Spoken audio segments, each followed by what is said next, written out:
এটা কি কাকুর রে এই মাছ করতেছি রে কি মাছ সাগর ও চেলা চেলা মাছ নাম তো দেখি চেলা ছোট 500 টাকা হ্যাঁ 500 টাকা সকালে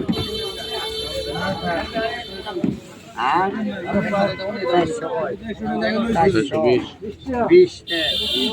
50 টাকা 450 50 450 450 460 470 470 টাকা আমরা রুটি আর মিষ্টি 470 আর 470 লাগাও আমার না এটা খারাপ হয়েছে না 470 দিলাম 600 টাকা যেটা লইছে না আসছে ভালো এটার চেয়ে ভালো হয়েছে মোরা বড় বড় মিষ্টি আর রুটি আছে গরম মনে খাওয়া লাগছে বাইরে